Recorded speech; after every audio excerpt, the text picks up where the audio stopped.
Asia భవిష్యత్తుకు Bharat China సంబంధాలు కీలకం. గతేడాది జయశంకర్ చెప్పిన ఈ మాటపై చాలా పెద్ద చర్చ నడిచింది. చైనా మాట వింటేనే మండిపడే జయశంకర్ బీజింగ్తో సంబంధాలపై సానుకూలంగా స్పందించడం హాట్ టాపిక్ అయింది. కేవలం ఆసియాలోనే కాక ప్రపంచం మొత్తాన్ని ఇరు దేశాల సంబంధాలు ప్రభావితం చేస్తాయని జయశంకర్ చెప్పారు.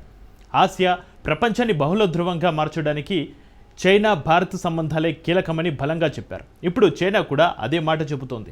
ట్రంప్ టారిఫ్ వడ్డన్ల వేళ కలిసి నడిస్తే కలదు లాభం అంటోంది. అయితే డ్రాగన్ కంట్రీలో ఉన్నట్టుండి ఈ మార్పు ఎందుకు వచ్చింది?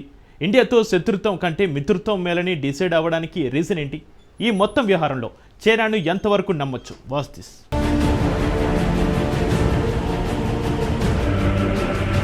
భారత్తో స్నేహగీతం వెనుక బీజింగ్ వ్యూహం ఏంటి? కలిసి నడిస్తే కలదు లాభం అని ఎందుకంటోంది?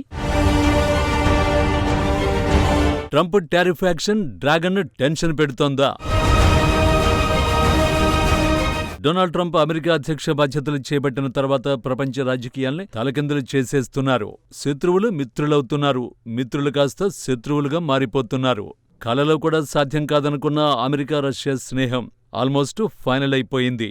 ఎప్పటికీ కలిసే ఉంటాయనుకున్న యుఎస్ యూరప్ మధ్య గ్యాప్ అంతకంతకు పెరుగుతోంది.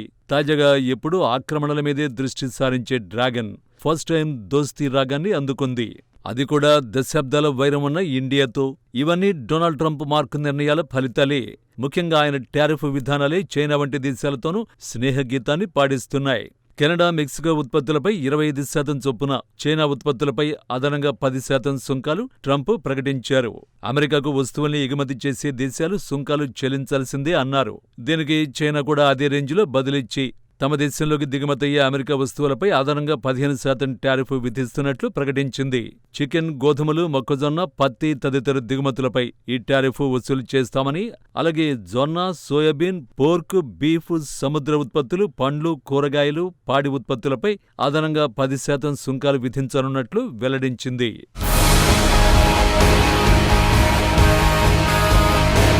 ట్రంప్తో టారిఫ్ యుద్ధానికి సై అనడం విషయం కాదు, కానీ దాని పర్యవసానాలను ఎలా ఎదుర్కోవాలి?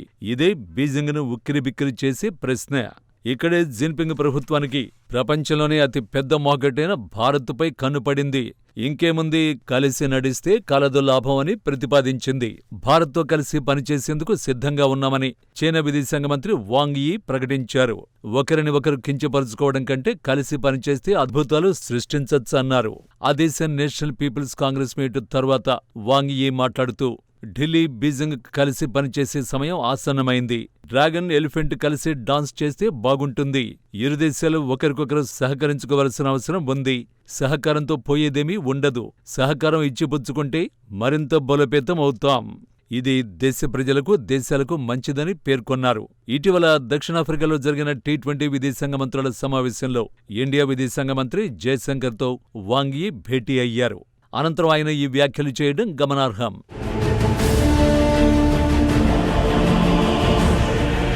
ఆసియాలో భారత్, చైనా రెండు దిగ్గజాలు. ఈ రెండింటి సంయుక్త ఆర్థిక శక్తి 270 కోట్ల జనాభా ఆకలి తీర్చడానికే కాదు, అంతర్జాతీయ ఆర్థిక వ్యవస్థకు, వాణిజ్యాభివృద్ధికి కూడా అవసరమే. చైనా, భారత్ పరస్పరం ఒక దేశ ఎగుమతిదారులకు ఇంకో దేశం పెద్ద మార్కెట్. ఇవి రెండు అమెరికా, ఇతర పాశ్చాత్య దేశాలను ఆకర్షించే రెండు అతిపెద్ద మార్కెట్లు కూడా. ఆసియాలో రెండు అతిపెద్ద ఆర్థిక వ్యవస్థలైన చైనా, భారత్ల వల్ల ప్రపంచ వాణిజ్య వృద్ధికి తోడ్పాటు అందుతోంది. ప్రపంచంలోని పెద్ద పెట్టుబడిదారులకు, సంస్థలకు బిలియన్ల డాలర్ల ప్రయోజనం కలుగుతోంది. ఈ రెండు దేశాలు కొన్ని ఆఫ్రికా దేశాలకు తక్కువ వడ్డీపై రుణాలు ఇస్తున్నాయి. సుమారు 40 ఏళ్లుగా భారత్, చైనా ఆర్థిక వ్యవస్థల ప్రదర్శన బాగుంది. వేగంగా వృద్ధి చెందుతూ వచ్చాయి. కోట్లాది ప్రజలను పేదరికం నుంచి బయటకు తీసుకురాగలిగాయి. రెండు దేశాల్లో వివిధ స్థాయిల్లో మౌలిక వసతులు అభివృద్ధి చెందాయి.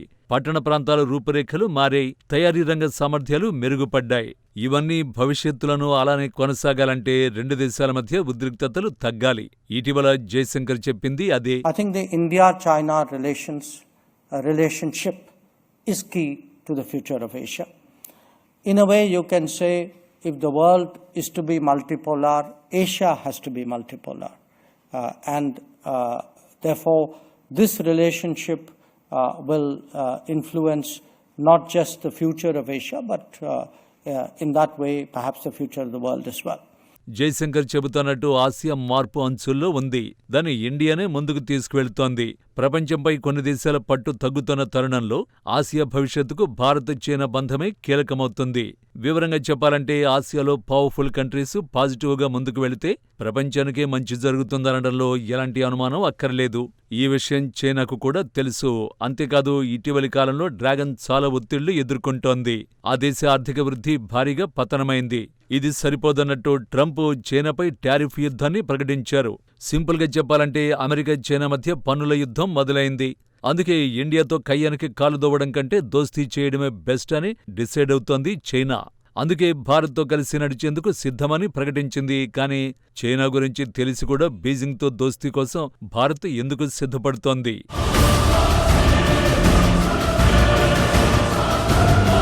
ముందే చెప్పుకున్నట్టు భారత్కు అతి పెద్ద వాణిజ్య భాగస్వామి చైనా. ఇరు దేశాల మధ్య సుమారు 10 లక్షల కోట్ల ద్వైపాక్షిక వాణిజ్యం జరుగుతోంది. బీజింగ్ కోణంలో ఇండియా అత్యంత కీలకమైన మార్కెట్. మనకు చైనాతో వాణిజ్యం అవసరం. అందుకే ఇటీవల ఇరువైపులా సరిహద్దు సమస్యలను పరిష్కరించుకునేందుకు చొరవ చూపారు. అదే సమయంలో ప్రధాన రాజకీయ సవాళ్లు కూడా ఉన్నాయి. ప్రపంచ వేదికపై అమెరికా ఆధిపత్యాన్ని చైనా సవాల్ చేస్తోంది. ప్రపంచాన్ని తన గుప్పెట్లో పెట్టుకోవాలని డ్రాగన్ యత్నిస్తోంది. దాన్ని మార్చాలని భారత్ యత్నిస్తోంది. అంటే చైనా ప్రయత్నాలను ఇండియా అడ్డుకుంటోంది. ఇలాంటి భిన్నమైన అంశాలు బ్రిక్స్లోనూ ఉన్నాయి. బ్రిక్స్ను పశ్చిమ దేశాలకు వ్యతిరేకంగా నిర్మించాలనేది రష్యా చైనాల వ్యూహం. కానీ భారత్ అలా చేయాలని కోరుకోవడం లేదు. అందుకే ఇండియాకు దగ్గరయ్యేందుకు తాజా ప్రతిపాదన చేసిందన్న వాదనలు ఉన్నాయి. కానీ ఈ విషయంలో చైనాను ఎంతవరకు నమ్మొచ్చు అన్నదే అసలు ప్రశ్న. 2024లో ప్రధాని మోడీ చైనా అధ్యక్షుడు జిన్పింగ్ భేటీ తర్వాత ఇరు దేశాల మధ్య ఉద్రిక్త వాతావరణం కాస్త చల్లబడింది. సరిహద్దుల్లో ఉద్రిక్తతలు ఉన్న చోట నుంచి ఇరు దేశాలు తమ బలగాలను వెనక్కి పిలిపించడంతో అప్పటినుంచి సామరస్య వాతావరణం కనిపిస్తోంది.